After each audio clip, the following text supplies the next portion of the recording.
다음 강의는 간이식 담당하시는 장기식센터 김혜영 교수님의 간이식 관리에 대한 강의가 있겠습니다. 마찬가지로 끝나고 질문 받고 있으니까요. 질문 많이 해주시면 될 것 같습니다.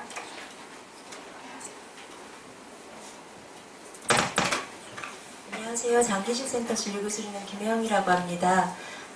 신장 관련해서 듣고 싶어 오신 분들은 사실 간에 대해서 별로 관심이 없으실 수 있어서요. 옮기시고 싶으시면 편하게 자리 옮기셔도 괜찮습니다. 저는 간이식고 관리에 대해서 말씀드리겠습니다. 간질환에는 여러 가지가 있는데 그 간질환이 생기는 원인은 바이러스, 그러니까 바이러스라고 하면 B형이나 C형 감염 바이러스, 그리고 술, 약물, 기타 유전질환이나 면역질환 등이 있겠습니다. 그리고 그 간질환이 생기는 경과는 처음에는 간에 염증이 시작이 되고 그 다음에 간이 딱딱해지는 간경변이 오고 또는 간암이 생기겠습니다. 간 이식이란 이렇게 병든 간을 없애고 이제 완전히 새로운 간으로 전체 이제 통간 또는 부분 간을 이렇게 바꿔주는 수술입니다. 제가 오늘 말씀드릴 내용들인데요. 먼저 간이식 후 수의자분들이 겪는 일반적인 경과를 정리한 것입니다. 하나씩 자세히 말씀드릴게요. 간이식 직후에 회복기에는 이제 초기 중환자실에 계시게 되는데 짧게는 3일에서 길게는 한 일주일 정도까지 계시는 동안에 집중 관리를 받게 됩니다. 수술 후에 인공호흡기 제거를 하게 되고 이 과정에서 생체징후 안정화, 그러니까 혈압이나 각종 맥박 이런 것들이 안정화되는 시기를 거치게 되고요. 그다음에 이제 환자분이 수술 후에 깨시면서 의식을 회복하시고, 그다음에 각종 감염 관리를 받기 시작하시면서 초기 간 기능이 회복이 됩니다. 집중적으로 초기 간 기능이 회복되는 시기가 이제 초기 일주일이 가장 중요하고요. 그다음에 수술 직후에 생길 수 있는 출혈 등의 초기 합병증 등에 대한 감시 관리가 이루어지겠습니다. 대개는 중환자실에 계실 때 이제 식사를 시작하시게 되면서 시기가 시작되고 진행이 되면서 병동으로 옮겨가시는 경우가 많습니다. 면역억제제는 저희가 수술한 당일은 쓰지 않고요. 수술한 다음날 저녁부터 보통은 쓰기 시작합니다. 그리고 이제 아무래도 중환자실에 계실 때는 집중적으로 봐야 되기 때문에 기본적인 검사나 간 초음파 등을 하루에도 이제 1회에서 많게는 3회까지 시행을 하고 있습니다. 그리고 질환별로 이제 가장 흔한 B형 간염 같은 경우에는 B형 간염을 예방하기 위한 헤파빅 주사를 이제 초기부터 맞기 시작하겠습니다. 다음으로는 이제 병동으로 올라가셨을 때인데요. 그때는 시기가 2에서 4주, 보통은 제가 2에서 4주라고 말씀을 드렸지만 대부분의 환자분들이 한 3, 4일 정도 중환자실에 계시다가 일반 병동으로 올라가시게 되고요. 그러니까 이식병동이나 2인실을 써야 되기 때문에 그런 외과병동으로 가시고 나서 퇴원을 보통 저희가 2, 3주 정도 되면 퇴원을 하실 수 있으세요. 그래서 그 시기를 말씀드리는 거고요. 이 시기에는 생체 징후가 보다 안정화되고 간 기능과 이제 신체 기능이 회복되는 시기입니다. 그러니까 적당하게 조금씩 움직이시고 걸으실 수 있는 정도까지 이제 대부분 회복을 하시고요. 그다음에 간 기능도 이제 거의 정상화되시고 저희가 일주일 정도 됐을 때는 이제 간 CT를 찍어서 확인을 해보고 그다음에 모든 분한테 하지는 않지만 경우에 따라서는 조직 검사를 이제 열흘 전후로 해서 시행을 하게 됩니다. 그리고 이제 수술 후 회복기에 생길 수 있는 합병증, 출혈이나 감염이나 상처 회복, 또 통증 관리 이런 부분에 집중을 하게 되고요. 이제 시기가 원활해지시면서 이제 잘 드실 수 있게 원활하게 그렇게 시기 유지를 보고 그다음에 이식할 때는 이것저것 관도 많이 꽂고 이제 소변줄도 오래 갖고 계시고 뭐 이런 문제들이 있기 때문에 배뇨나 배변 활동도 이제 원활해지시고 워낙에 이식 전에 간성 혼수가 있으신 분도 많고 간이식이라는 큰 수술을 하시고 나면 일시적이지만 선망이라는 게 흔하게 와요. 그러니까 헛소리 하시거나 뭐 헛게 보이거나 이런 일들이 굉장히 흔하게 오거든요. 대부분은 병동 올라가시면서 안정화되시면서 좋아지시는데 이런 이제 선망에 대한 치료도 병행을 하겠습니다. 면역억제제는 이제 초기에는 세게 시작을 해서 환자분한테 맞는 농도를 저희가 원하는 농도의 얼마 정도 복용을 하셔야지 이 정도 농도가 되는지를 환자분 개개인마다 체크를 하면서 그 적절한 면역 억제제를 딱 찾게 되는 시기가 거의 태어나는 시점이시고요. 마찬가지로 이제 저희도 감염이 중요해서 감염 관리를 위해서 초기 항생제 치료 후에도 여러 가지 각종 바이러스 등을 이제 예방하기 위해서 약도 쓰고 가글 같은 것도 하게 하고 이렇게 합니다.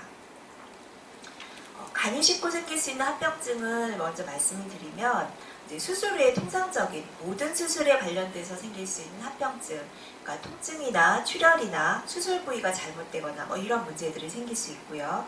그 다음에 간이식과 관련해서는 이제 남의 간을 받는 거기 때문에 거부 반응이 생기실 수 있고, 그걸 예방하기 위해서 면역 억제제를 쓰는데 초기에는 굉장히 세게 쓰기 때문에 이제 요 면역 자체가 외부에서 오는 것들과 싸워주는 기능을 하기 때문에 각종 세균이나 바이러스 등에 이제 취약해지시기 때문에 그런 이제 감염 관련 문제들이 생길 수 있습니다.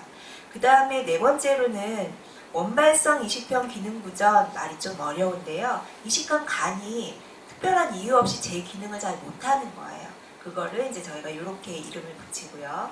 그 다음에 간암 등이 있으셨던 분은 이제 초기에는 생기지 않지만 이제 이런 종양이 재발하거나 또 B형이나 C형 간염 같은 경우에 재발할 수 있겠습니다.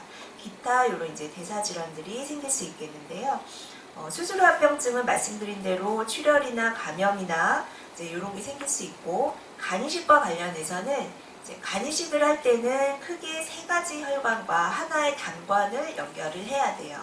간으로 들어가는 간 동맥, 간 문맥이라는 구조랑 간에서 나오는 간 정맥, 그리고 간에서 만들어진 담즙을 밖으로 배출하는 담도, 이렇게 네 가지 종류를 원래 있던 것을 끊어내고 새로운 거랑 연결을 해줘야 되니까, 연결을 하니까 이게 연결한 게 헐겁다. 혈관을 연결했는데 헐거우면 그게 출혈이고요.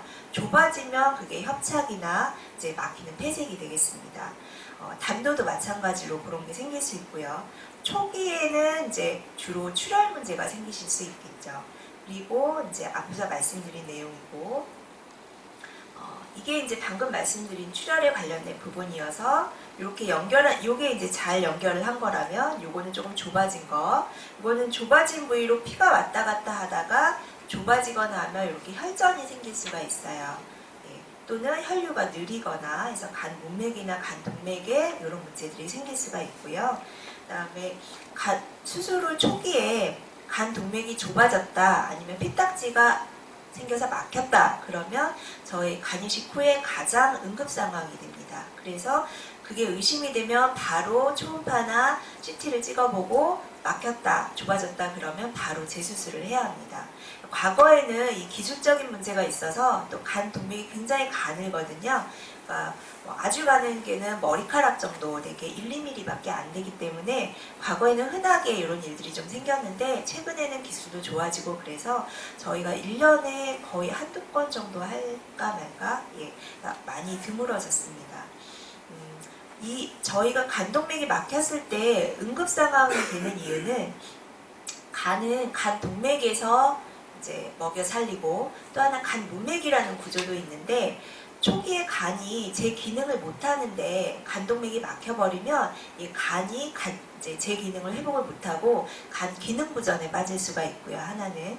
또 하나는 간의 구조물들은 다 간 문맥에서도 피를 받아요. 간 동맥에서도 받고. 그런데 유일하게 간내 구조 중에 담관만 동맥에서만 받아요. 그러니까 담도 구조는 동맥이 막히면 피를 못 받아서 이제 목 졸리는 현상 같이 생기는 거예요. 그래서 나중에 회복이 되신 후에도 담도 문제가 생기실 수가 있고요. 그러니까 초기에 가장 응급 상황인 거는 간 기능의 회복을 못 하는데 결정적이기 때문에 그렇고요. 그래서 말씀드린 대로 이제 응급 수술을 시행하게 됩니다. 아주 드물지만 이식 후 상당 기간이 지나서 막히는 경우가 있어요. 그럴 땐 저희가 스텐트를 쓰거나 혈전 제거술 같은 경우를 시도하기도 합니다. 그 다음에 이제 간 문맥이나 간 정맥이 막히거나 좁아지거나 피딱지가 생기는 그런 문제들이 생길 수 있는데, 흔하진 않지만 생길 수 있고, 생기면 이게 이제 간 기능의 저하를 초래하고 간 기능이 나빠질 때 생기는 복수가 차거나 간성 뇌증이 생기거나 이런 문제들이 점차 생길 수 있다는 거고요.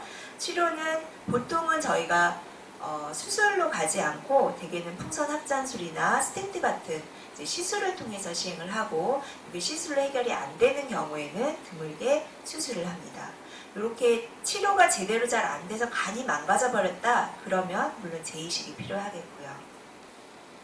다음으로 이제 거부 반응에 대해서 말씀드릴 건데요. 거부 반응은 쉽게 남의 간이 들어왔기 때문에 그 간에 대해서 내 몸이 공격하는 거여서 이거를 이제 말하자면 공격을 한다는 얘기는 면역계가 출동을 해서 공격을 하는 거기 때문에 열도 날 수 있고 배도 아프고 간 기능이 상승하고 이런 것들이 생길 수 있습니다. 하지만 이제 대부분의 거부 반응은 사실 증상 없이 조용히 나타나는 경우도 많기 때문에 저희가 이제 정기적으로 간 기능 검사나 이런 검사들을 하는 거고요. 가장 정확하게 검사를 하기 위해서는 간 조직 검사가 필요하겠습니다. 요거는 20분 초기에는 요즘에는 저희가 약도 많이 좋아지고 치료법도 많이 좋아졌기 때문에 초기에 거부 반응은 거의 없으세요. 근데 이제 외래로 다니시다가 약도 잘 먹고 했는데 거부 반응이 올 수가 있거든요. 그럴 때는 입원해서 조직 검사가 필요하겠습니다. 치료는 앞에 이제 신장하고 비슷한데요. 스테로이드제를 이제 고용량 스테로이드제를 써서 빡 때려주면 대부분은 좋아지세요. 대부분은 좋아지시고 때로는 저희가 그 정도를 쓸 정도의 거부 반응은 아니고 약하다 그러면 쓰시는 면역 억제제를 좀 증량하거나 종류를 바꾸거나 이런 식으로 이제 변경을 하는 방법을 쓰기도 합니다. 거부 반응은 이제 급성인 경우는 말씀드린 대로 대부분의 환자분들이 회복이 가능하세요. 근데 치료가 안 되는 경우가 있는데 급성이어도 치료가 이 스테로이드제에 잘 안 되는 경우거나 아니면 이식하고 오래 지나서 생기는 만성 거부 반응인 경우에는 치료가 잘 안 되는 경우들이 있어요. 이런 경우에는 저희가 현재로서 할 수 있는 치료법들을 해보고 그래도 안 되면 있는 간으로 잘 버텨보고 그 다음에는 이제 재이식을 고려하게 될 수도 있겠습니다.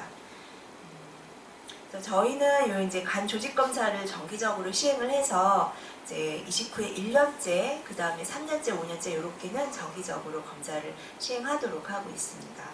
예방하는 방법은 간단해서 면역제제를 정해진 시간에 용법대로 잘 드시는 거 외에는 하실 수 있는 게 별로 없고요. 저희도 마찬가지고요. 그래서 정기적으로 혈액 내 이제 검사를 해서 그 약물 농도도 보고 간 기능 수치도 보면서 이렇게 확인하는 방법 외에는 사실 열이 나는 경우도 별로 없고 증상 자체가 없기 때문에 이런 방법으로 이제 하고 있습니다. 면역제제 얘기가 나와서 약의 종류를 말씀드리면 종류가 굉장히 많은데요. 가장 주된 면역 기능을 하는 타크롤리무스, 요즘은 이제 과거에는 사이클로스포린이라는 약을 많이 썼는데 최근에는 거의 전부 타크롤리무스를 쓰고 있고요. 그 다음에 스테로이드 제제, 그리고 마이코페놀레이트, 셀셉이나 마이렉트라고 하는 약, 이렇게 세 가지가 기본이 되고요. 요 4번에 있는 거는 수술 중에 한 번, 수술 후 3일째 한 번, 그렇게만 저희가 쓰고 있고요. 그 다음에 이제 5번에 있는 거는 좀 특수한 상황에서, 그러니까 라파뮴 같은 경우는 이게 암에도 암 억제 효과가 있다고 일부 알려지면서 저희가 이제 암이 심하셨던 분, 조금 재발할 가능성이 좀 높으신 분들 그런 경우에 좀 적용을 하거나 아니면 최근에 이제 비슷한 작용을 하는데 서티칸이라는 새로운 약들이 최근에 나오고 있어서 타크롤리무스를 서티칸이나 이런 약으로 이제 변경하거나 하는 일들을 하고 있는데요. 초기에는 타크롤리무스, 스테로이드, 마이코페놀레이트 이렇게 세 가지가 주된 면역 억제제입니다. 면역 억제제 관련해서는 각종 부작용이나 합병증이 많이 있어서 이제 간이식을 하신 분들이라면 웬만큼 좀 알고 계실 건데요.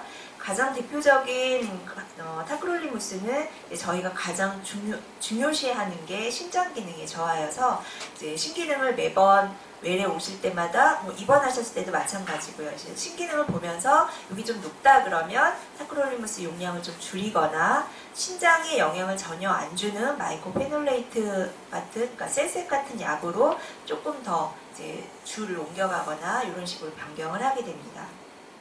그 다음에 스테로이드 제제는 이제 과거에 만병통치약이라고도 알려져 있었고, 이제 한방에서는 감초에 많이 들어있어서 식욕을 굉장히 증가시키는 그런 약인데요. 반면에 그런 이제 좋은 점도 있지만 이게 식욕을 증가시키기 때문에 체중이 증가할 수 있고 없던 골다공증이 생길 수 있고 이런 이제 부수적인 문제들이 생길 수 있어요. 저희가 초기에는 스테로이드를 조금 세게 쓰고 그 다음에 점차 줄여가서 이제 짧게는 한 달, 좀 길어도 6개월 이내에는 다 끊으려고 하고 있습니다. 그리고 워낙에 위장장애가 이제 발생하기로 유명하기 때문에 이식하시고 예방 목적으로 소화제를 모든 분들이 드시도록 하고 있습니다. 그 다음에 이제 마이코페놀레이트는 사실은 보조적인 역할을 하는데 나중에 이식 후 시기가 많이 지나고 나서는 요 세스템만 쓰시는 경우도 있어요. 하지만 초기에는 이게 이제 보조적인 작용을 하고요. 이놈의 장점은 신장에 영향을 전혀 안 준다는 장점이 있고 대신에 위장장애나 설사 같은 거를 흔하게 일으키고요. 백혈구 감소증 등을 일으킵니다. 그래서 이런 부작용이 생긴다 그러면 용량을 줄이거나 일시적으로 끊어보거나 이렇게 이제 하고요. 이런 면역억제제 관련해서 저희가 여러 가지 면역제를 쓰는 이유는 이식 후 감염이 가장 중요하기 때문인데 가장 중요한 합병증이라는 얘기는 이식 후에 이제 사망하시는 가장 흔한 원인이 감염 때문이시거든요. 그러니까 뭐 사망률을 전체로 보면 사실 높지는 않지만 사망하시는 분들을 보면 거의 대부분이 감염 때문에 문제가 되세요. 그러니까 이식 전에도 간 기능이 안 좋을 때 워낙에 감염에 취약하기도 하고 이식 후에 저희가 면역제제 때문에도 감염에 취약해지기 때문에 저희가 예방할 수 있는 거는 이제 최대한 하지만 이게 문제가 될 수 있다는 거고요. 이제 시기별로 좀 주로 생기는 이제 바이러스나 이제 박테리아나 이런 종류들이 조금 달라져서 이제 이식 후 초기에는 태어나시고도 각종 약을 많이 드실 거예요. 가글도 2가지나 해야 되고 이제 관련된 약도 여러 가지가 있는데 그거는 시기가 지나서 한 6개월 정도가 지나시면 이제 스테로이드도 끊고 이제 관련된 약들도 많이 줄이고 특히 1년 정도가 되시면 약수가 많이 줄어서 주된 면역억제제 정도만 이제 남게 되겠습니다.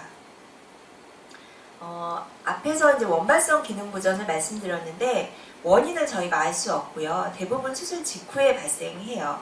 정도는 뭐 2에서 5% 정도라고 하는데 저희가 체감하기는 이 정도는 아니고요. 1년에 이것도 한두 건 정도 저희가 경험하기에는 그 정도로 흔하지는 않습니다. 다만 원인 모르게 발생하는 거기 때문에 이 원발성 기능부전이 생기면 치료는 재이식밖에 없습니다.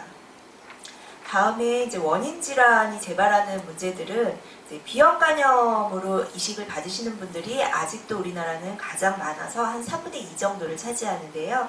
약이 워낙 좋아서 비형 간염은 이식을 해도 대부분 재발을 하지만 헤파빅으로 예방적 치료를 하고 요즘에 이제 굉장히 좋은 약이 나와서 항바이러스 약제를 이제 같이 병행을 해서 드시도록 하면은 대부분이 이제 재발을 막을 수 있겠습니다.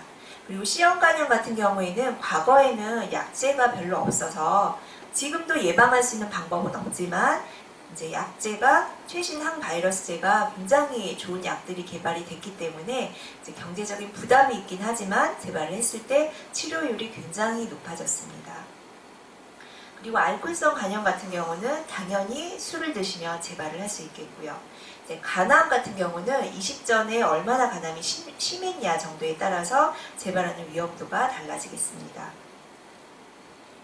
간이식 후 이제 퇴원을 하고 외래 오셨을 때는 저희가 퇴원하시기 전에 여러 가지 교육도 해드리고 또 이식수첩, 건강수첩이라는 게 있어요. 그래서 이제 요거에 대해서 조금 이따 말씀을 드릴 거고요. 그 다음에 체열 후에 이제 복용해야 할 약물을 외래 오실 때마다 항상 갖고 오셔야 돼요. 그 이유는 약 먹기 전에 검사를 하셔야 되기 때문에 검사 먼저 하고 바로 약을 드시도록 이렇게 하고 있고요.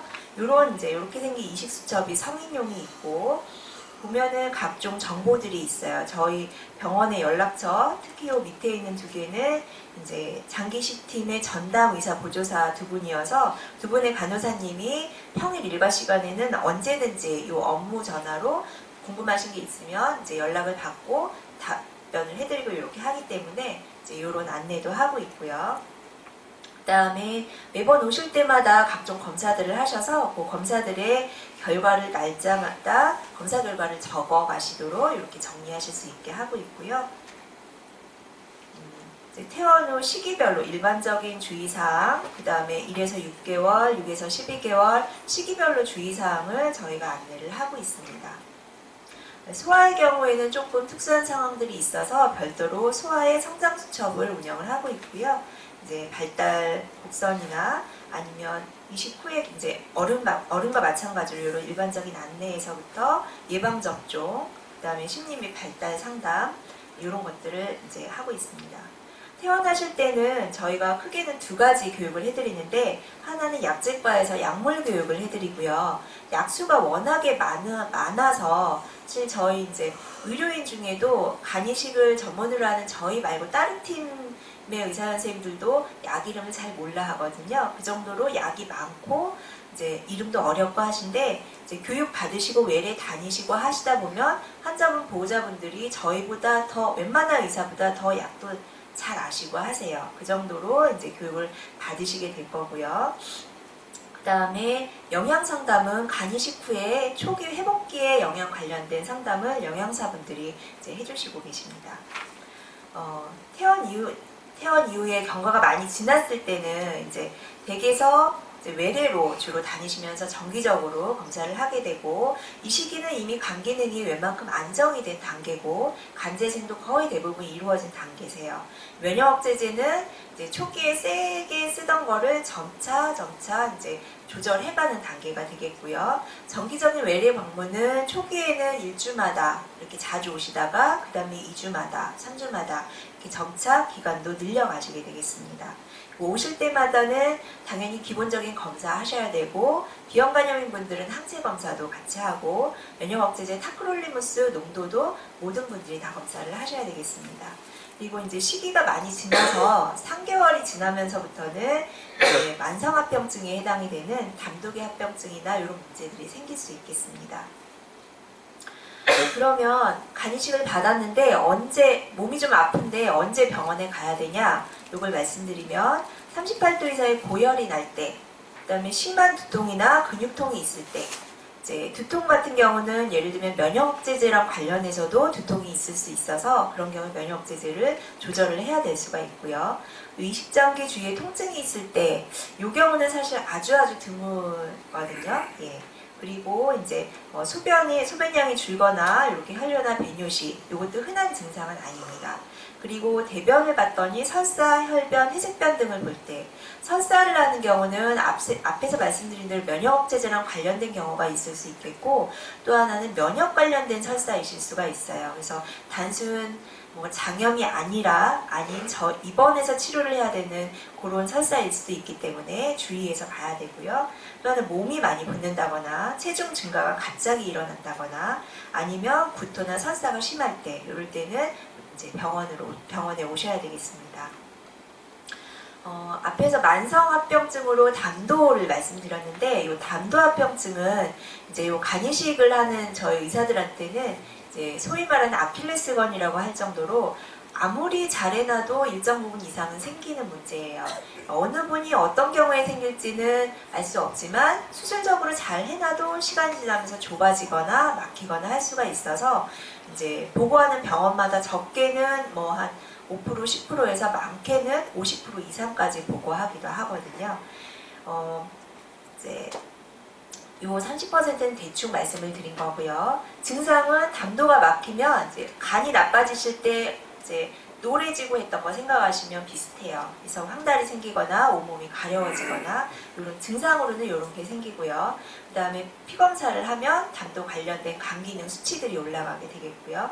치료는 최근에는 먼저 시술을 통해서 이제 좁아진 데를 넓히거나 막힌 데를 뚫어주거나 또 거기에 스텐트 같은 걸 넣어주거나 이런 시술을 주로 하고, 대부분은 또 시술로 이제 회복이 되십니다. 물론 중간에 잦은 입원과 퇴원을 반복해야 되고 아프고 고생은 하시지만 대부분의 담도합병증은 또 이렇게 해결이 되세요.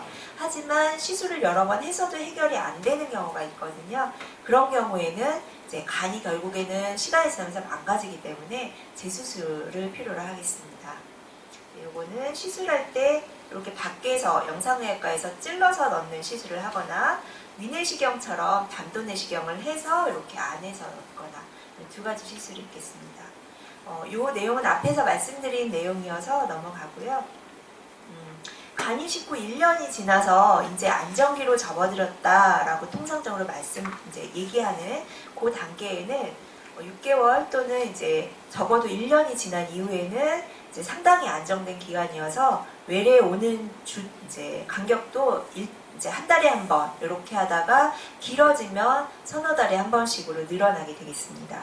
면역억제제도 저희가 시기별로 이제 원하는 농도가 점차 떨어지기 때문에 그만큼 먹는 약의 이제 양도 줄어들게 되고 종류도 많이 줄게 되겠습니다. 일상생활 및 건강관리에서는 적절한 식단 관리 이렇게 있는데요.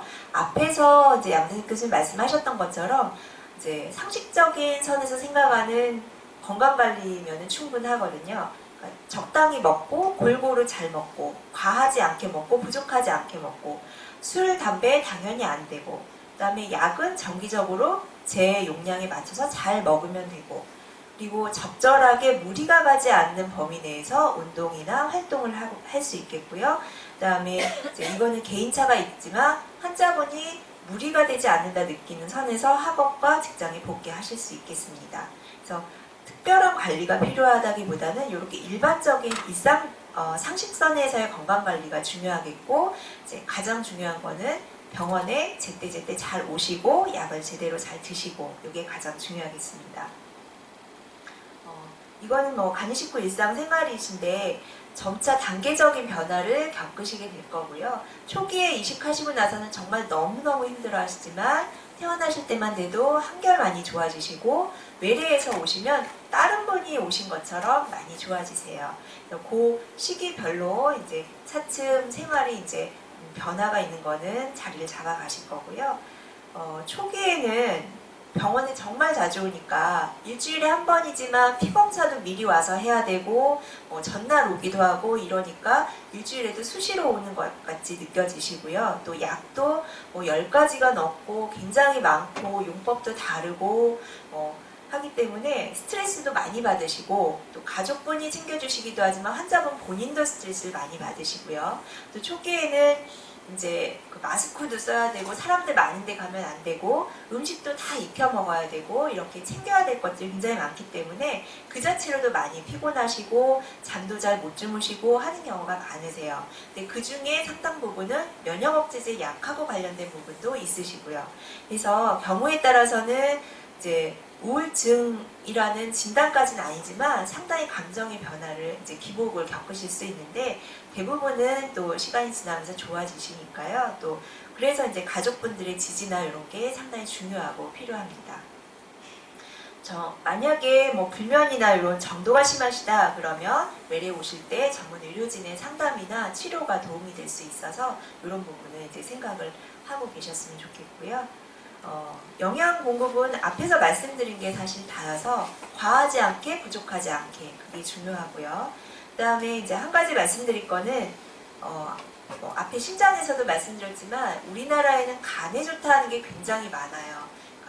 그러니까 약 종류부터 해서 각종 무슨 음식물 중에도 달인물, 버섯 달인물, 무슨 헛개나무 달인물 이런 게 굉장히 많은데 건강하신 분한테는 간이 좋으실 수도 있어요. 하지만 오히려 이게 간이 안 좋으신 분한테는 독이 되는 경우가 있고 또 저희가 뭐가 좋고 뭐가 나쁜지를 모르기 때문에 이런 좀 남다르다 하는 거는 안 하시는 게 좋고요. 특히나 몸에 좋다는 홍삼, 인삼 같은 경우에도 오히려 안 좋을 수도 있기 때문에 그런 일반적인 음식은 괜찮지만 이런 것들은 피하시는 게 좋겠습니다. 면역억제제 복용 중에 주의사항은 그냥 제때 용법대로 잘 드시면 되는데요. 각종 이 면역억제제를 오래 드시다 보면 각종 성인병에 조금 취약해지세요. 그래서 이식 후에 당뇨가 생기거나 아니면 혈압이 올라가거나 비만해지거나 고지혈증, 골다공증 같은 게 생기거나 신장 기능이 떨어지거나 다 보면 각종 성인병하고 관련된 건데 모든 분들이 다 이런 게 생긴다 그런 건 아니고요. 이제 경우에 따라서 당뇨가 생겼다 그러면 그에 맞는 치료를 할 거고 간이식 후에 잘 회복이 돼서 내가 한 10년쯤 살았다 한 다음에도 고지혈증이나 고혈압이 생기실 수 있고 신장 기능이 좀 안 좋아지실 수 있습니다. 요거는 이제 필요하면 치료를 하고 또 이제 여기 신장 기능 관련해서는 예를 들면 소염 진통제는 안 좋을 수 있기 때문에 이런 거는 피하고 진통제가 필요하면 타이레놀 같은 걸 드시고 이런 게 필요하겠습니다. 그리고 여기 특정암의 발생률 증가가 있는데 이거는 이제 우리나라에 흔하게 생기는 위암, 대장암 이런 암들이 일반 분들보다는 조금 더 발생률이 올라가세요. 그래서 뭐 특별하게 하실 건 없지만 남들 다 하는 성인 건강검진 정도는 꼭 하셔야 되겠습니다. 그리고 이제 아무래도 면역제제를 드시니까 정기적인 예방접종이 필요해서 매년 11월 이전에는 인플루엔자 접종을 꼭 하셔야 되고요. 보건소에 가시면 공짜로 맞으실 수 있을 거예요. 간이식 받으신 분들은. 이제 물론 저희 병원도 하고 각종 병원에서도 하지만 그리고 폐렴 구균 백신을 일반 분들이랑 다르게 이식 후에 한 번 맞으시고 5년 후에 한 번 더 맞으시고 이렇게 하는 게 필요하고요. 최근에 폐렴 구균 백신이 한 번 맞으면 되는 약도 개발이 됐는데 아직 간이식 환자분들한테 안전한가에 대해서는 저희도 알지 못하기 때문에 기존의 약을 드셔야 되겠고요. 또 한 가지 간혹 문의를 하셔서 말씀을 드리면 대상포진 예방 약이 생겼어요. 하지만 이게 이제 아직은 생백신이고 하기 때문에 이식하신 분들은 맞으시면 안 되겠습니다. 예. 이제 요거는 이제 기타 질환 관리고 거의 이제 마지막인데요. 저희 병원의 간이식은 1년에 한 150건 정도 시행을 하고 있고요. 이제 궁금하실 것 같아서 참고로 말씀드리면 수술 성공률은 최근 10년간 거의 100%에 가깝게 보이고 있고요. 장기 성적은 얼마 전에 이제 2000년부터 2014년도까지 이식받으신 환자분들을 전부 정리를 해봤더니 10년 생존율이 이제 모든 거 다 제하고 그냥 전체 생존율을 봤을 때 83.6%라는 굉장히 높은 성적을 보였고요. 간암이 없으신 분들은 87.7%, 간암이 있는 분들은 심한 정도를 상관하지 않고 다 봤더니 그래도 10년이 거의 80% 정도에 해당되게 나왔습니다. 이렇게 이제 성적이 그만큼 좋은 만큼 시간이 지나면서 장기 환자분들이 많이 늘어나실 건데 관리하실 때 숙지하실 사항은 당연히 면역억제제 잘 드셔야 되고 감염 관리로 이제 항바이러스제나 예방적인 항생제 드실 때는 잘 드시고 그다음에 매해에 말씀드린 그런 이제 예방접종 잘 하시면 되고요. 그 다음에 고열이나 복통 등의 이상 증상이 있으시면 고민하지 마시고 바로 병원으로 오시면 되겠고요. 그 다음에 이제 각종 정기검진은 최소한 남들 하는 만큼은 하셔야 되겠고, 당연히 금연하셔야 되고요. 적당한 운동이나 이런 거는 이제 상식선에서 굉장히 중요하겠고요. 기타 궁금하신 사항이 있으시면 저희 이제 대한이식학회 홈페이지 아니면 저희 서울대학교병원 장기식 센터 홈페이지가 있어서 각종 자료나 정보들을 보실 수 있겠고요.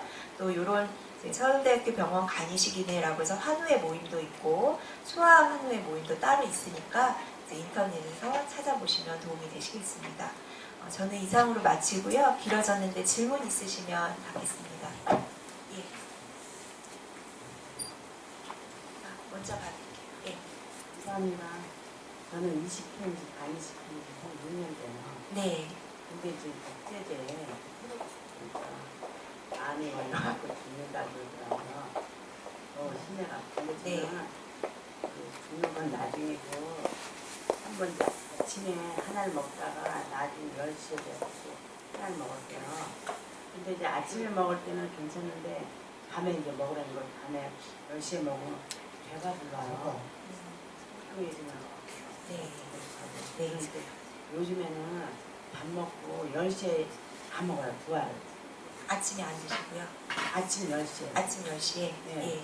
근데 그걸 빈속에 아침에 물을 먹고 또 이제 친구는 그렇게 먹는다고 하더라고요. 아침에 물 먹고 먹는 게 나은지 밥을 한 8시에 밥을 먹고 10시에 꼭꼭 먹어요. 그래서 부활식. 사실은 전에 드시나 후에 드시나 큰 차이는 없는데요. 그렇게 공복 상태에서 드시도록 하는 이유는 가장 주된 면역제제라고 말씀드린 타크롤리무스 그 약이 흡수에 영향을 받아요. 음식물이 있으면 흡수가 좀 덜 되는 문제가 있기 때문에 공복을 지키라고 말씀을 드리는 거여서 전후 언제든 편하신 시간에 하시면 돼요. 빈속에 물을 먹고 먹는 간이식이 있어요. 예, 만약에 약을 드셨는데 속이 불편하다 그럼 저희가 대부분의 분들은 소화제 종류를 항상 같이 드시거든요. 근데 이제 그렇게 해도 속이 쓰리다 그러면 식후 좀 시간 지나서 드시는 거를 권장해 드리고요. 그렇게는 못 먹겠어서 아침에 먹어야겠는데 속이 쓰리다 그러면 외래 오셔서 이제 의논하시고 약을 추가로 나 오늘 처방받으시거나. 왔어요. 예. 왔는데 그냥 그 간이식자 한 분이 7시에 일어나서 물을 마시고 네, 약을 그 억제제를 잤어요. 네. 근데 괜찮다고 그러더라고요. 예, 그거는 중요하진 않아요. 그러니까 12시간 간격을 지키시면 되고요. 네. 아침 8시, 저녁 8시, 아침 10시, 저녁 10시 이런 식으로 12시간 간격을 지키시고 앞뒤로 공복을 1시간 반에서 2시간 정도 유지하시면 됩니다. 네. 그리고 그 칼슘 네. 어떤 게 빠져요. 네. 그 칼슘은 꼭 먹어야지. 골다공증 검사해 왔거든요. 사진만 찍고. 네. 만약 다리가 되게 아파요. 골다공증이 있으시다면 치료약으로 저희가 칼슘제뿐 아니라 다른 약도 추가해서 쓰고요. 골 감소증이 있는 경우에 칼슘제를 쓰는데 아무래도 치료를 하시는 게 좋죠. 네. 오늘 사진 찍었어요. 네. 결과 괜찮으시면 좋겠네요. 네. 네. 또 궁금하신 네. 저는 간 3분의 1을 절제했어요. 2년 6개월이었는데 네. 그 안에 몸매게 하는 거 색전술 2번하고 태우는 거 그것도 한 번 했거든요. 네. 근데 이제 아들 이식을 가지고 아들 가는데 받으려는데 아직까지는 그 암이 나타나더라도 조그마한 게 한두 개 이렇게 나타나고 그래가지고 근데 간맛이 빗기가 지금 124거든요. 그것만 나타오거든요. 네. 그리고 암이 있는 상태에서 고기를 먹으면 암이 잘한다고 하는데 네. 그건 어떠시고 제가 3개월에 그 MRI를 꼭 찍고 3개월마다 가거든요. 근데 네. 제가 봤을 때는 3의 질도 떨어지고 한 6개월마다 갔으면 하는 생각이 드는데 선생님은 어떻게 생각하세요? 6개월마다 가시는 거는 안 되고요. 예, 당연히 3개월마다 검사는 하셔야 돼요. 예, 그리고 색전술을 받으신 지 예를 들면 10년 동안 재발을 안 했다. 그러면 6개월마다 한 번도 가능하겠지만 지금 최근에 색전술을 받고 계시고 하기 때문에 이게 암이 어느 정도 자라야지 저희가 사진에서 보여요. 그 다음에 암이 있다고 해서 피검사 간 수치가 나빠지거나 하지 않기 때문에 저희가 확인할 수 있는 방법이 CT나 MRI밖에 없고 이제 거기에는 최소 3개월마다 한 번씩은 해야지 문제가 생겼을 때 이거를 해결할 수 있으면 치료 범위 내에서 할 수 있다. 이렇게 많이 이제 알려져 있어서 대부분의 제가 알기로는 거의 대부분의 병원에서는 이제 초기에는 특히나 3개월마다 하실 거고 이제 수술을 받으셨건 시술을 받으셨건 재발 없는 기간이 꽤 몇 년 됐다. 그러면 이제 경우에 따라서 6개월로 이렇게 늘리실 수도 있겠습니다. 간맛이 빗기가 123인데 그것만 높다면 그거는 별 문제 안 살이 됩니다. 막 이거 빼려는데 도저히 뺄 수가 없어요. 약주 드시고 그런 게 아니시라면 약주 드시고 하는 게 아닌데 그것만 좀 높다. 그거는 그냥 지켜보면 될 것 같고요. 네, 그리고 고기를 먹으면 암이 더 커진다? 그건 잘 모르겠어요.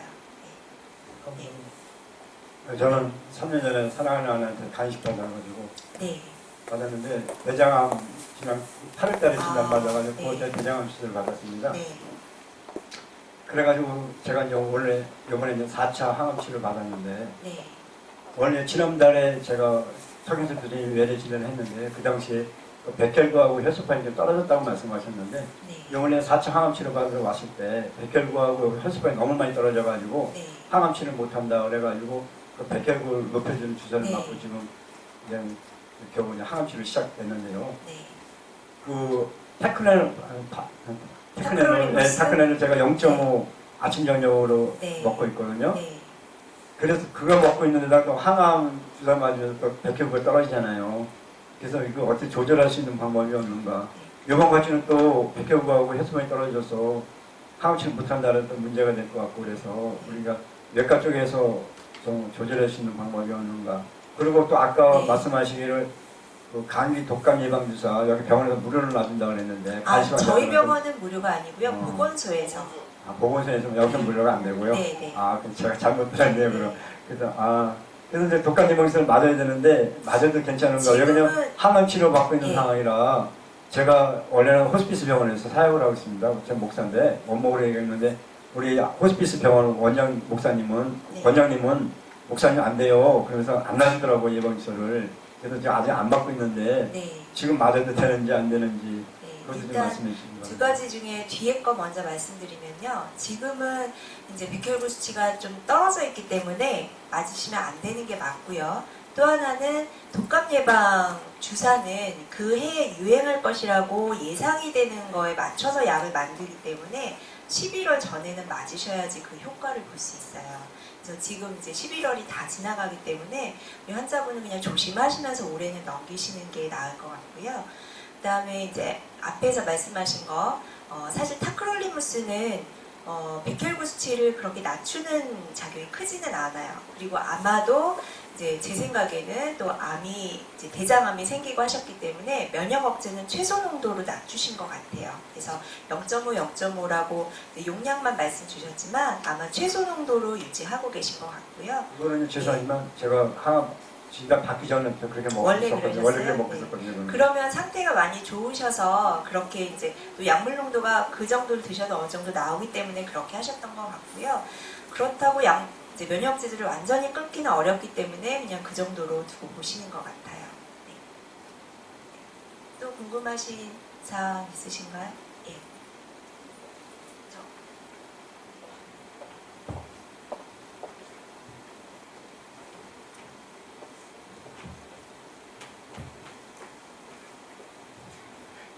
네.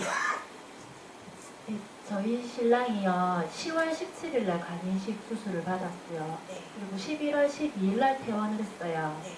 11월 14일 날 복막염하고 탈장 때문에 타 병원에서 수술을 했고요. 네.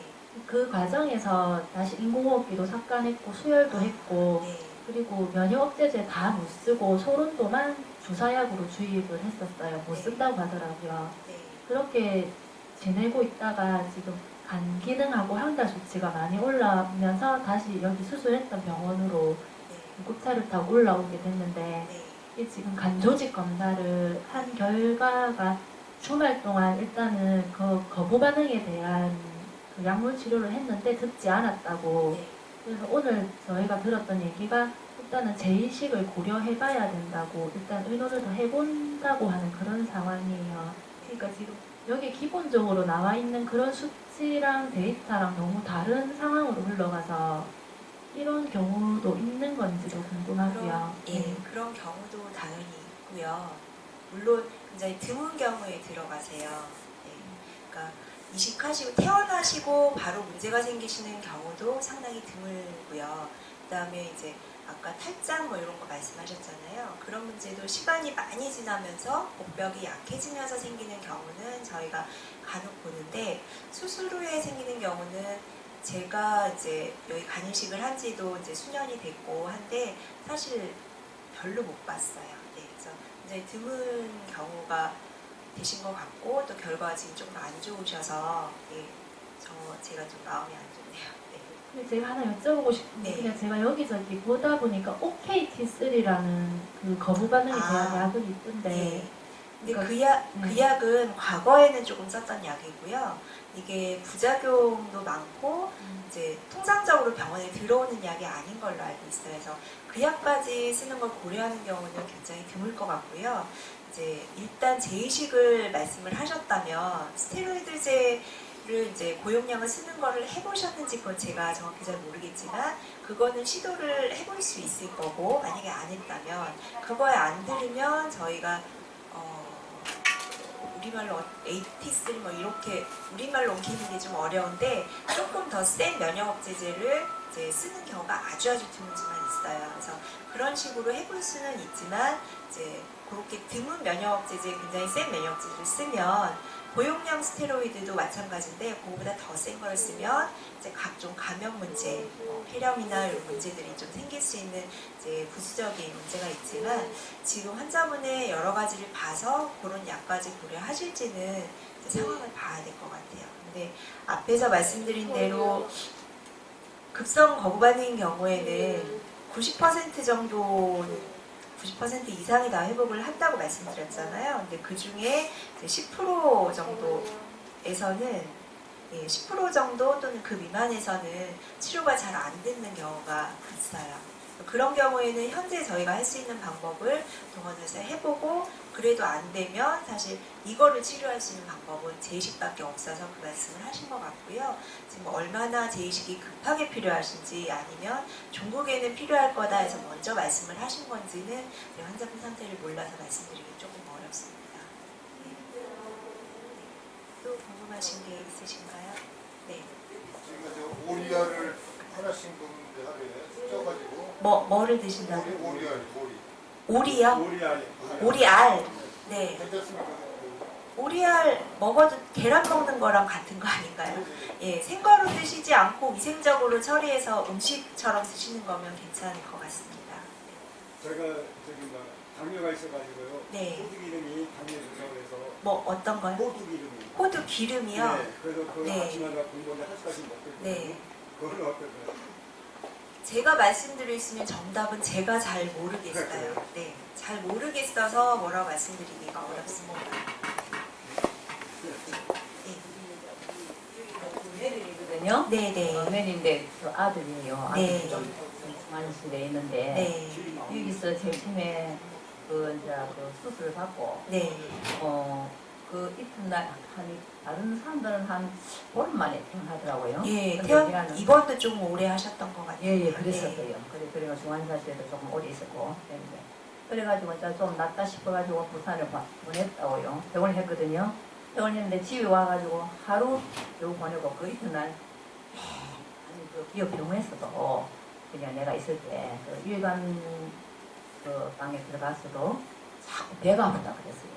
그래 배가 어떻게 아프니 한쪽 이제 의사님이 그 앞에 네. 한쪽에 물이 있대요. 옆구리에 배 안에 물이 네. 있어요. 물 네. 주먹이 있대요. 네. 근데 저는 그런 뭐 경험도 해가지고 부산님 알아서 하시겠지 했거든요. 네. 근데 그 후로는 계속 배가 아프고 운동도 못 하는 거예요. 그래가지고 이제 한 3주 있다가 병원을 시키더라고요.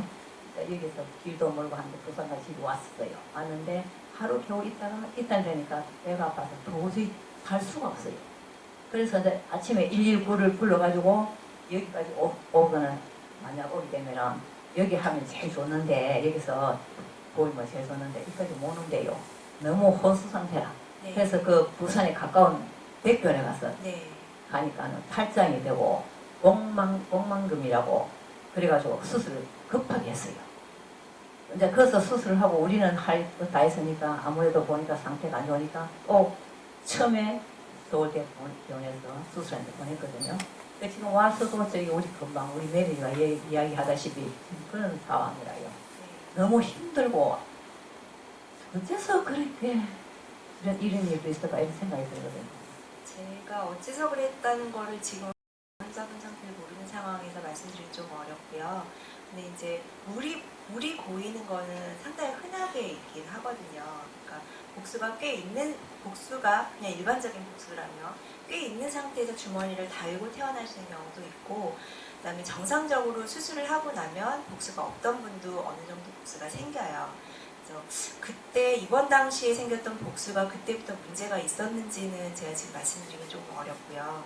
그다음에 또 하나는 이제 그런 찾던 복수가 복막염이 먼저 생기고 탈장이 생긴 건지 아니면 탈장이 생기는 과정에서 복막염이 같이 생긴 건지 그것도 지금 말씀만 들어서는 정확히 말씀드리기 조금 어렵고요. 제가 말하고 싶은 거는 예. 여기서 이틀만 더 있었어도 여기서 수술했을 거 아니에요. 그거는 이제 네. 지나고 나니까 아마 의료진도 또 저도 마찬가지로 들으면서 며칠만 더 계셨으면 좋았을 텐데 하는 생각은 당연히 들고요. 네, 아마도 그때 보셨던 선생님들은 퇴원이 가능하시겠다라고 판단을 하셔서 하시지 않았을까 싶기는 해요. 마음에 예. 드는 것이 그때 배가 아프다고 계속 운동도 못 한다고 했을 때 환자가 그랬을 때 네. 그래서 선생님이 그 물이 고있다는 거 한 번만 더 검사를 해 주셨으면은 그렇게 곤욕을 안 치르고 죽을 고생을 안 했을 텐데 네. 이제 그 환자가 왔다가 갔다 네. 하고 그랬거든요. 근데 배가 아프다고 하셨을 때 분명히 진찰을 해봤을 거예요. 근데 저희가